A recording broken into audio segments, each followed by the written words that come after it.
अमेरिकी राष्ट्रपति Donald Trump ने G7 शिखर सम्मेलन से एक दिन पहले ही जाने का फैसला किया। व्हाइट हाउस ने इस बारे में जानकारी दी है। इजरायल और ईरान के बीच हो रहे युद्ध को इसकी वजह बताया गया। व्हाइट हाउस की प्रेस सचिव कैरोलिना लेविट ने सोमवार शाम को कहा कि राष्ट्रपति ट्रंप आज रात वॉशिंगटन लौटेंगे ताकि वो कई महत्वपूर्ण मामलों पर ध्यान दे सके। इसके पहले ट्रंप की मंगलवार देर रात तक कनाडा में रहने की योजना थी। वो रविवार को कनाडा पहुंचे थे। कनाडा में आयोजित हो रही G7 सम्मेलन 17 जून को समाप्त हो रहा है। लेविट ने एक्स पर जानकारी देते हुए लिखा, राष्ट्रपति ट्रंप ने G7 में शानदार दिन बताया, यहां तक कि उन्होंने यूनाइटेड किंगडम और प्रधानमंत्री कीर स्टारमर के साथ एक प्रमुख व्यापार समझौते पर हस्ताक्षर भी किए। बहुत कुछ हासिल किया, लेकिन मध्य पूर्व में जो कुछ चल रहा है उसके कारण राष्ट्रपति ट्रंप आज रात राष्ट्राध्यक्षों के साथ रात्रि भोज के बाद चले जाएंगे। सोमवार को ग्रुप फोटो के दौरान ट्रंप ने कहा, काश मैं कल के लिए रुक पाता, लेकिन वो समझते हैं ये बहुत बड़ी बात है। इसके पहले इजरायल के मुद्दे पर ट्रंप और G7 के दूसरे नेताओं में मतभेद की जानकारी सामने आई। मामले से परिचित एक व्यक्ति के अनुसार ट्रंप ने इजरायल और ईरान के बीच तनाव कम करने के लिए G7 नेताओं द्वारा तैयार किए गए संयुक्त बयान पर हस्ताक्षर नहीं करने का संकेत दिया। हालांकि दस्तावेज तैयार करने वाले अधिकारियों ने उम्मीद जताई कि उन्हें अंततः अपना नाम जोड़ने के लिए मना लिया जाए। वहीं आपको बता दें, G7 में हिस्सा लेने के लिए प्रधानमंत्री मोदी कनाडा पहुंच चुके हैं। इस साल G7 की मेजबानी कनाडा कर रहा है। बता दें, पीएम मोदी और डोनाल्ड ट्रंप की मुलाकात नहीं हो सकी क्योंकि पीएम मोदी के पहुंचने से पहले ही ट्रंप अमेरिका के लिए रवाना हो चुके थे और इसीलिए ये मुलाकात नहीं हो पाई।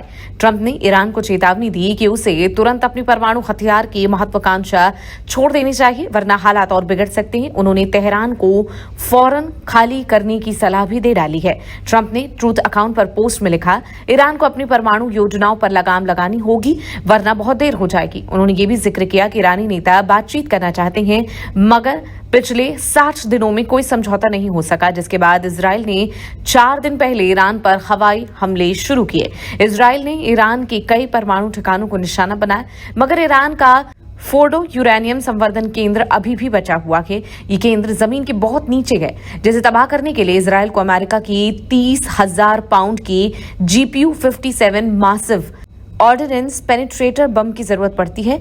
ये बम B-2 स्टील्थ बॉम्बर से दागा जाता है, जो इजरायल के पास नहीं है।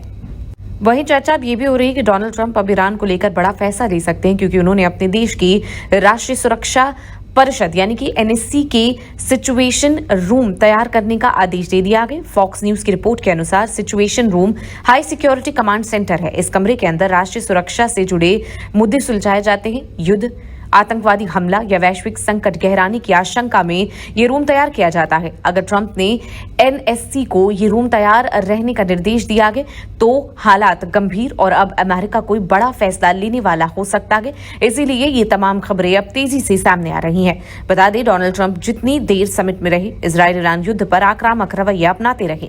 उन्होंने G7 देशों द्वारा इजरायल ईरान युद्ध पर पेश किए प्रस्ताव पर साइन करने से इनकार कर दिया। वहीं G7 समिट से निकलने से पहले उन्होंने अपने social media account truth social पर एक पोस्ट में लिखा, इसमें उन्होंने कहा कि ईरान के लोगों को चेतावनी दी कि वो तुरंत तेहरान को खाली कर दे। ईरान युद्ध में हार रहा है। हालांकि ईरान बातचीत करके युद्ध को खत्म करना चाहता है, लेकिन बातचीत पहले करनी चाहिए थी। इजरायल बहुत अच्छा काम कर रहा है। मैंने ईरान को 60 दिन का समय दिया था। 61वें दिन आपने देखा क्या हुआ। मुझे लगता है कि एक डील होगी, लेकिन ईरान का इसे ना साइन करना मूर्खता है। ईरान को उस समझौते पर हस्ताक्षर करने चाहिए थे जिस पर साइन करने के लिए मैंने उनसे कहा था। लोगों को मारा जाना कितनी शर्म की बात है। साफ शब्दों में कहूं तो ईरान न्यूक्लियर हथियार नहीं रख सकता। मैंने ये बार बार कहा है। ट्रंप ने ये पोस्ट करने से पहले ब्रिटिश प्रधानमंत्री कीर स्टारमर के साथ बैठक की थी। बैठक की शुरुआत में ट्रंप ने कहा था कि ईरान के साथ परमाणु समझौता अभी भी हो सकता है, लेकिन ट्रंप ने अब ईरान का कोई भी प्रस्ताव स्वीकार करने से इनकार कर दिया। G7 देशों के राष्ट्राध्यक्षों की ग्रुप फोटो के बाद मीडिया ने जब ट्रंप से समिट छोड़कर जाने की वजह पूछी तो उन्होंने कहा कि मुझे वापस जाना है। अब शायद वही देख रहे हैं जो मैं देख रहा हूं और मुझे जितनी जल्दी हो सके वापस जाना चाहिए।